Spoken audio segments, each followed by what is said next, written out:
Hello, welcome once again. I'm Imran Garda and you're in the stream. Today, who's afraid of comic book characters? Apparently lots of people. And is Turkey living up to its national ideals when it comes to the Kurds?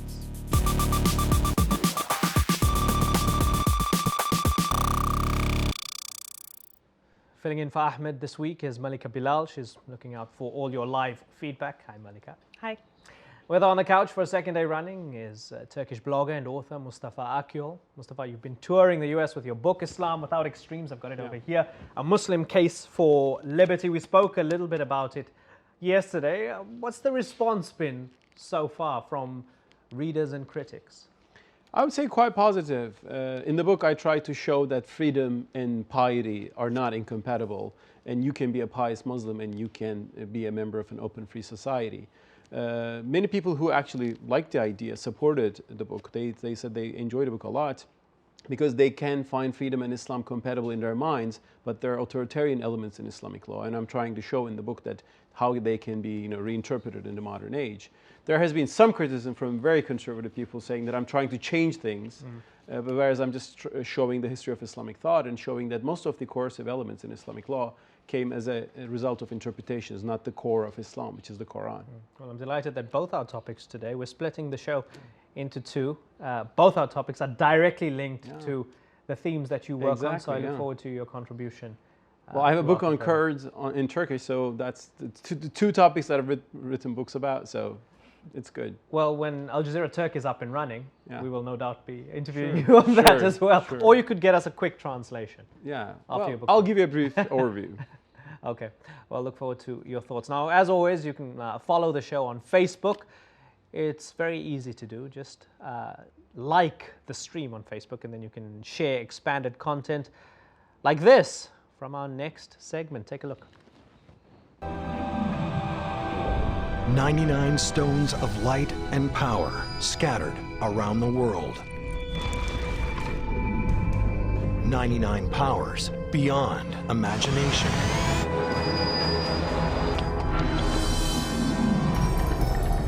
99 young heroes, their fate not yet revealed. Together, they hold the future in their hands.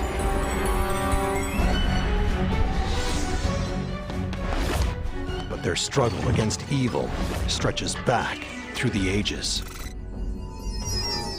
That was a preview of The 99, the best-selling comic based on Islamic culture. Its title refers to 99 young heroes whose powers embody the attributes of God according to Islam.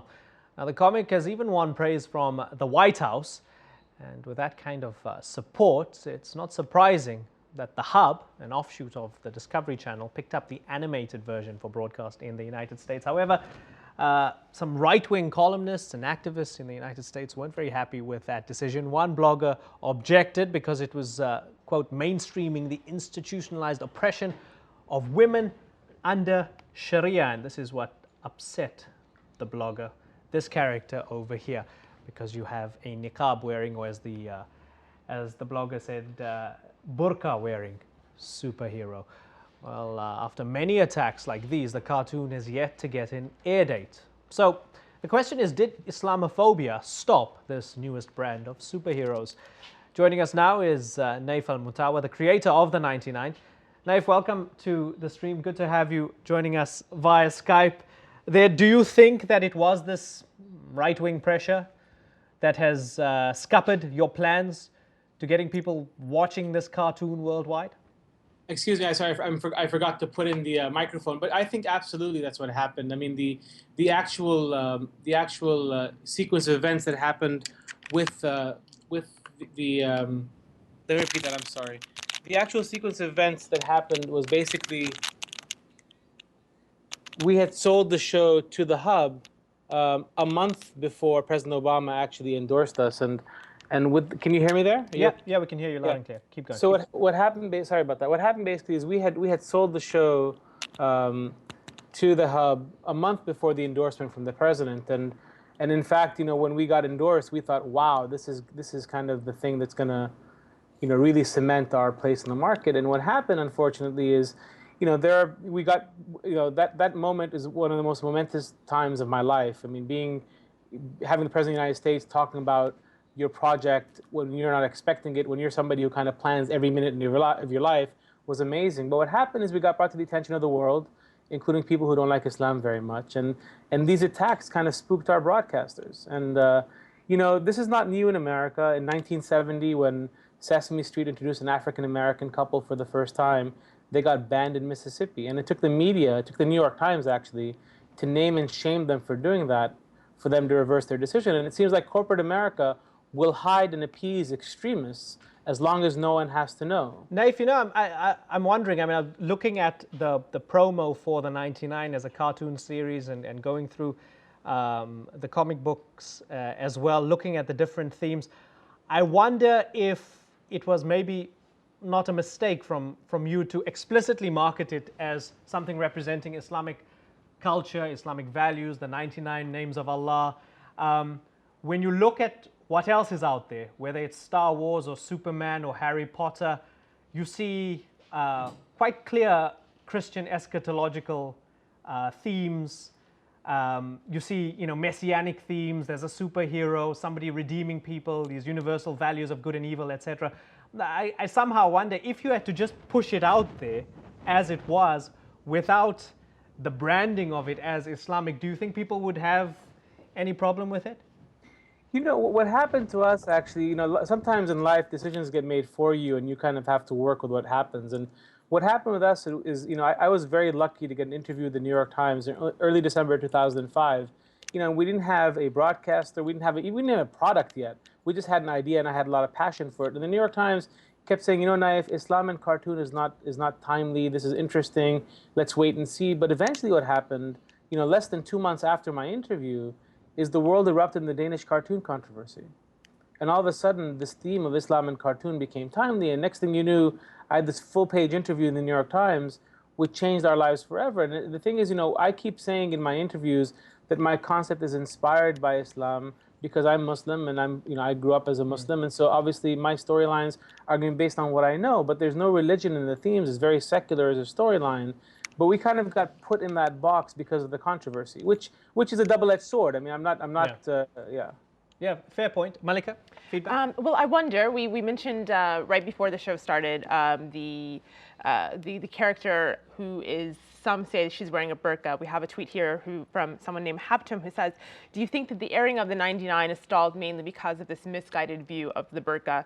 Is it the misguided view of that, Muslims in general? Do you think those played into this?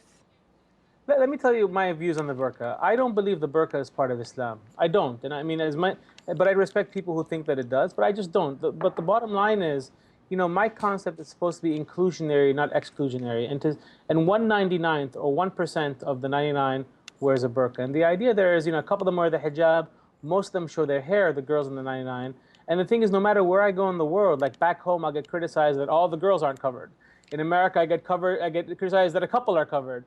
And the bottom line is, the idea here is not about pushing a world where there's one way of seeing it. The idea is having an inclusionary concept. Now, did the burqa thing have something to do with it? Maybe. I mean, I had one of these bloggers who's been attacking us. I actually had the good/bad fortune of having an hour conversation with them yesterday, where she kept saying, this is about Sharia, Sharia, Sharia. And I said, what does Sharia mean to you?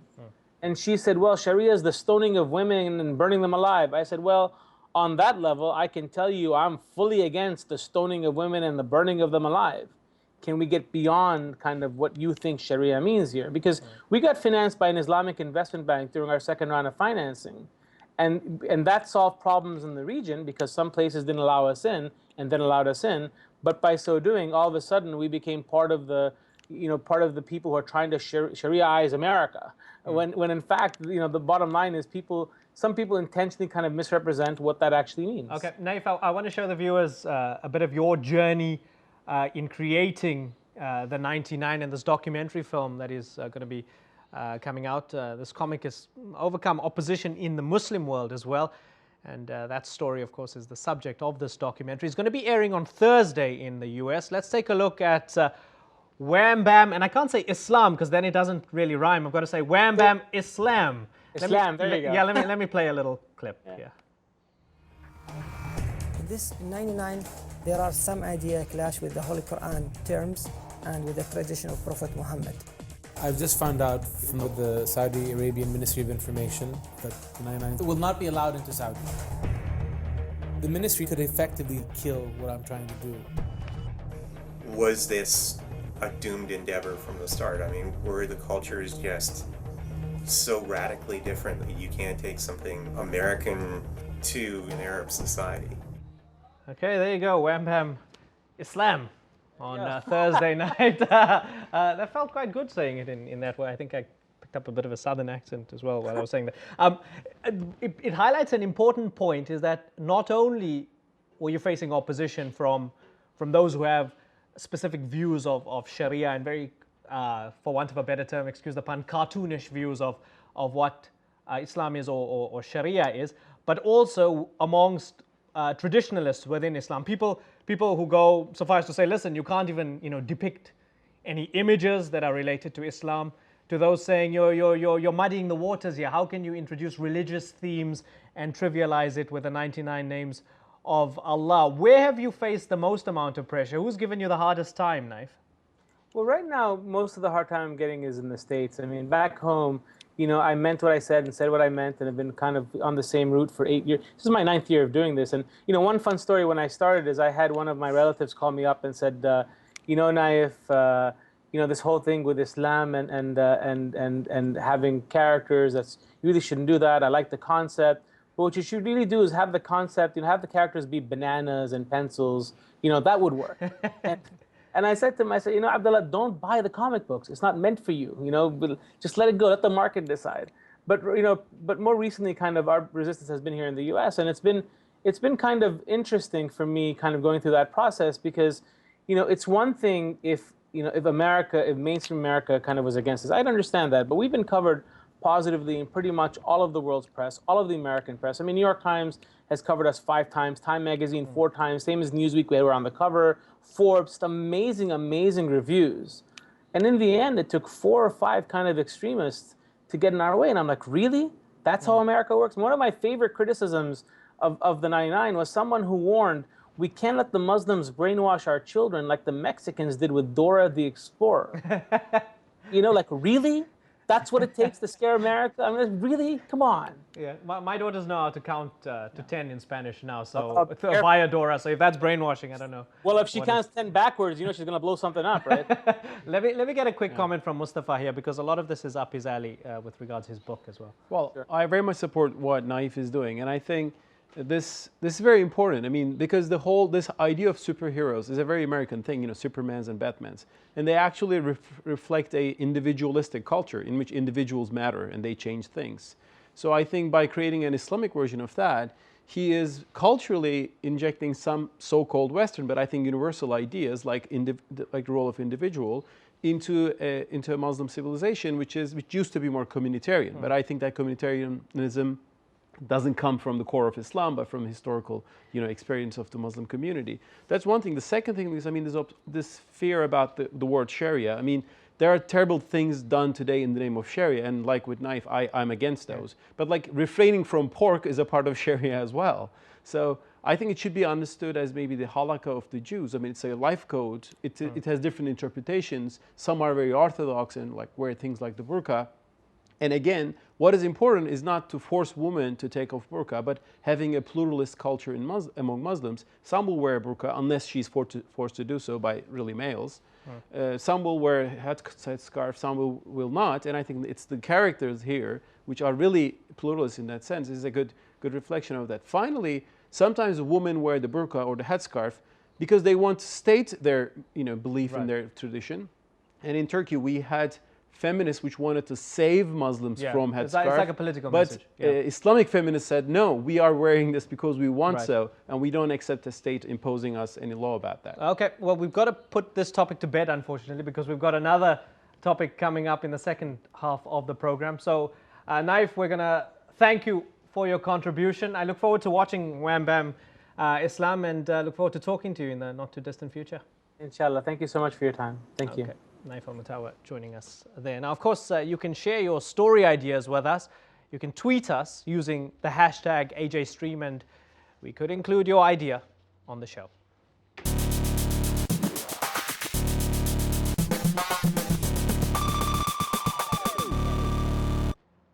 Many of you have been sharing feedback about the Occupy Wall Street movement. As the stream previously reported, these protests are going global, and they're coming to Kenya. Activists in Nairobi have joined the call for greater accountability from politicians and against corporate greed. Using the Twitter handle Occupy Nairobi, activists are encouraging Kenyans to take to the streets, starting with this tweet. Solidarity from Nairobi, Kenya. Occupation begins on October 15th at the Parliament building. And from Twitter to Facebook, Kenyans are sharing their views on why Nairobi needs this protest. This user says, "Let's do it in solidarity. Why? The cost of beer is cheaper than the cost of maize flour. MPs are redirecting relief money to unnecessary projects." Well, whether New York or Nairobi, the thread is the same. Protesters want change, and they want it now. "It's not that I hate the government," says this tweet from Amiri Victor. "It's that I don't like what we have right now or what we've had for a while. I need change." Occupy Nairobi. We'll continue to follow the Occupy protests, so keep sharing your pictures and videos, and we'll include them on the show. Of course, many of you are already sharing your questions and comments with us. Here's a real-time visualization of who's tweeting us in the stream right now.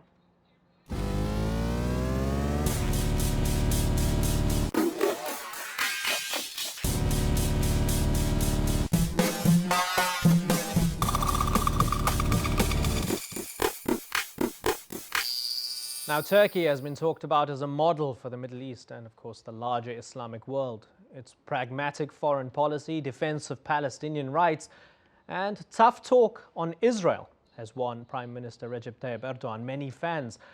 But is that same pragmatic approach and support for human rights applied at home? Ethnic Kurds account for roughly 20% of the Turkish population. Let me play you a little video of a protest that took place in Istanbul very recently. Many Kurdish rights advocates say they suffer discrimination at the hands of the state. Since June, the decades-old conflict between Turkey and the Kurdistan Workers' Party, or PKK, has escalated, claiming more than 150 lives. Now, Kurds have complained that the world is indifferent to their plight and accused the mainstream media of ignoring them. So many have taken to social media to tell their story. One blogger even launched the hashtag #TwitterKurds in the hopes of creating a trending topic in order to raise awareness. Now, this is just one of many social media avenues Kurds have been using, so it should have been no surprise that a recent opinion piece on our website, aljazeera.com, entitled "Why Turkey is Bombing the PKK" created so much controversy and a lot of heated debate. Here it is. It had 535 likes, 194 tweets, plenty of shares, and was replicated on other blogs as well. Why Turkey is bombing the PKK. And the author of that article is our couch guest, Mustafa Akyo. Also joining us is Kani Ghulam, director of the American Kurdish Information Network. He's originally from Diyarbakir, a predominantly Kurdish community in Turkey. Mustafa, you wrote this piece, "Why Turkey is Bombing the PKK." I mean, the headline is provocative in itself. It seems hawkish. It seems, if we want to use the right-left dynamic, it seems fairly right-wing that you're supporting a state's bombing campaign against a resistance movement. Yeah. First of all, the video you showed was a demonstration which also walked for headscarf, freedom for headscarf, and I support headscarf, freedom and Kurdish freedom as well. As for my article, I am in favor of a negotiation between the PKK and the Turkish government. I see that there is no military solution to the problem. So we need something the British government had with the IRA. I mean, this violence cannot solve the problem. But the Turkish government has been trying a negotiation, and this government, whether you like it or not, has done the largest amount of reforms on this issue, especially many bans on Kurdish language were lifted. And the jailed leader of the PKK, Öcalan, spoke with the head of the Turkish intelligence, and now they're exposed in the media. But unfortunately, the PKK went on using violence against targets, against military targets, against civilians as well. So I think at one stage, Turkish government decided to use military means because PKK was attacking Turkish targets. So I see this as a short-term military response to the PKK's violence, but I'm hoping that PKK will have a more moderate approach to this issue. Looking at the and then the data- Turkish government will open its way for dialogue. Looking at the date of your article, 4th of September 2011, that's when it was published. On the 21st of August, there was an airstrike across the border, killed 7 family members, all Kurds, 5 children. Well, that is When disputed by the Turkish government. But somebody reads this, thinks you're justifying the killing of civilians, because not all these bombings can be surgical, can they? No, none of these bombings can be surgical. That's why I would condemn the Turkish government if it was bombing downtown Diyarbakir. PKK has a certain base in northern Iraq, a Kandil Mountain. It's mostly a military zone for the PKK. And I supported the attack there because the PKK was attacking Turkish targets. But of course, no civilian lives can be spared. So I'm against such casualties, collateral damage. But we should also see that this is not like Israel bombing downtown Gaza and killing hundreds of civilians, knowing that there will be those casualties. Okay, Kani Ghulam, this is not like Israel bombing downtown Gaza. It's completely different, according to Mustafa Akyol. He says Turkey has a legitimate right to self-defense against the PKK. What do you think? Turkey may have a right to defend itself, but Turkey has no right to oppress the Kurds. Turkey has no right to ban our language. Turkey has no right for 88 years to use us as stepping stones, to play with our dignity, to dehumanize us. And the reaction has been violent. It's unfortunate, but you have to go to the source of the problem, and the source of the problem is the 1923 Constitution of Turkey that literally overnight said Kurds do not exist in Turkey, and the Kurds have been ever since struggling for their communal rights, for their identity, for their national rights.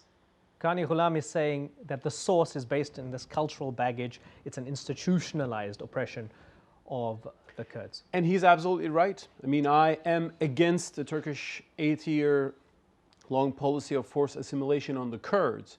But two things. First of all, Turkish government has a lot to change those policies in the past 10 years. I mean, Kurdish was banned even on the streets in the 80s in Turkey. Today we have a 24-hour Kurdish television, state-sponsored television. Many things have changed. There are still needs for But those are fundamental reforms. rights. They're not concessions. I mean, that's having the thing. your language of and course. things I mean, like that, right? Yeah. we are not, granting something Kurds as an extra. They have their rights to be Kurds as proud, citizens of the republic. That's one thing. The political ambitions of the PKK is another thing. Right. PKK doesn't represent all Kurds. I mean, you said 20% of the population in Turkey is Kurdish, and that's doubted. But if you take that, PKK represents only 6% of the Kurds because pro-PKK gets those words. Rest of the Kurds vote for the AKP, the larger amount of the Kurds. That shows that Mr. PKK's Akyol, own goals are different from Kurdish rights, which I fully support. Okay, let me stop both of you just for a second. Let Malika run through some of the feedback that we have, and then in the post-show, we'll discuss this feedback. Well, it's getting quite heated here. This I'll post to you, Mustafa. One man's freedom fighter is another's a terrorist. And this tweet from Havalu says the PKK gave the Kurdish people back their pride and identity in Turkey.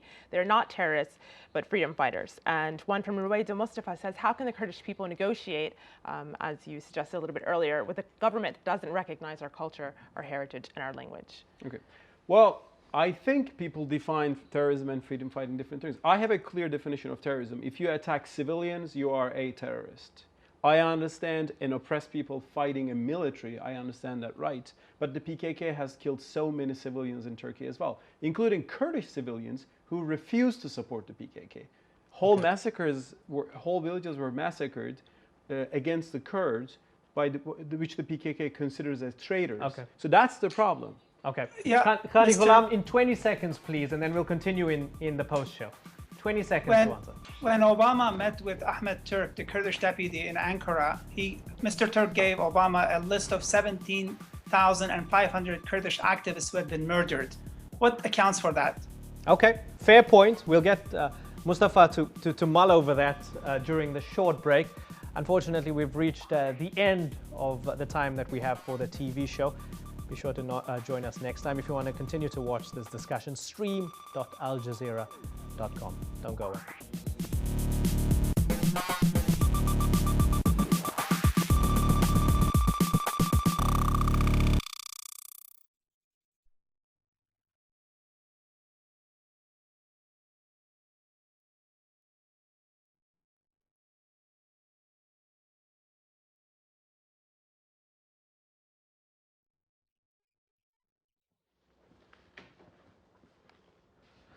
Welcome to the Post Show. We're just getting started with this discussion. Mustafa Kani Ghulam posed perhaps a fairly rhetorical question to you. Well, Kani is right on that too. Turkish government has been brutal on its counterinsurgency campaign against the PKK. But that was a campaign of the 90s during which Turkey was run by these hawkish generals.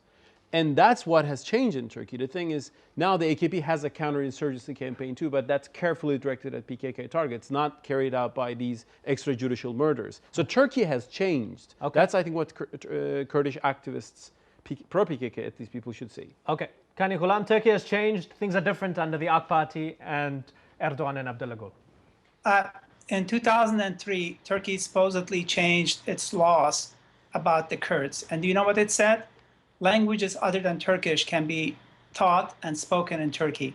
The Turkish government had no decency, had no respect to even acknowledge the very existence of the Kurds. It said we speak a language other than Turkish.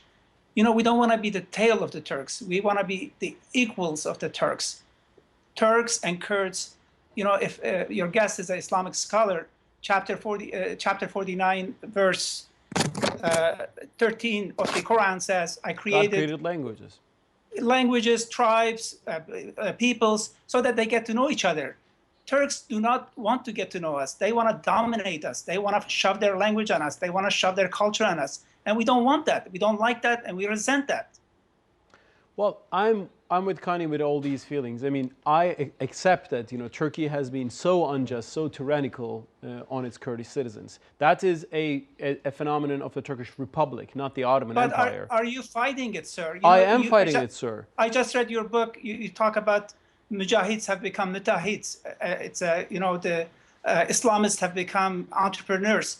But why don't we want the Kurds who are wielding Kalashnikovs to come down to the cities and use laptops? Why aren't you writing about that? I am writing. Sure, actually, I have a book in Turkish, Rethinking the Kurdish Question, and I showed how the Turkish government has been tyrannical on the Kurds. I read last night, chapter 5. You have it on your website, but it's a very disdainful chapter. I'm sorry to say this to you, but it resembles what Saddam Hussein wrote about the Kurds and the Persians. In Saddam's novels, the Persians are evil and the Kurds are their servants. In your book, the British are the evil and the Kurds are their servants. And that is wrong. Sir, you might have read another book. I'm sorry, I didn't write something like that in my book. Chapter 5 of your book, you quote Turkish nationalists belittling the Kurds and their struggle for dignity, for human rights. Yes, I quote Turkish nationalists to criticize them. The thesis in my book is that Kurds were, you know, free people. Do you accept the fact that the Kurds should enjoy the right of self-determination? Simple, yes or no. If all Kurds want self-determination, I support that too. I don't have any obsession with national borders. My problem is that the PKK, which claims to spearhead that self-determination, is a very authoritarian party. It wants to organize the whole Kurdish society, beginning with village communes, and destroy all other forces among the Kurds. But PKK authoritarianism, Mustafa, and violence, PKK violence, even if it is indiscriminate, doesn't make the Kurds any less disenfranchised, does it? Yes, no, it doesn't. It's not indiscriminate. They are not like Hamas throwing missiles on Israeli cities. They have been targeting the Turkish soldiers, and I'll quote Mahatma Gandhi. They have just bombed downtown Istanbul several times. I mean, yeah, but I'll quote you Mahatma Gandhi, who says the good that the violence does is temporary. The damage that it causes is permanent. The Turkish government have been abusing us for the last 88 years. This needs to be exposed. The fact that we cannot speak our language needs to be exposed. Fair point. Let's just one sentence. Okay, one sentence before Malika comes in. I'm totally in favor of Kurdish rights. Kurds should be free citizens of the Turkish Republic. If Kurds want to be a nation with a different country, I would support that too. But the thing is, not all of them want that, and the PKK, which pushes that, is a very totalitarian party. Sir, we're not allowed to say it. I can emphasize or I can advocate Kurdish self-determination in Washington. I cannot do that in Diyarbakir. The moment I do that, I'm thrown into prison. The moment I do that, my loved ones are tortured. You have to accept that. Okay, let's have a change of beat, but continue the theme. Malika, let's tap into the feedback here. I wonder, and some of the people on Twitter are saying that in the discussion about the PKK, the the idea of Kurdish civilians is being lost. This tweet says, how many Kurdish civilians were killed by the Turkish state? Is that not terrorism? And there's someone else who says, this is not about the PKK. This is about why do we Kurdish people suffer indiscriminately by the Turkish government? I am Kurdish, not PKK.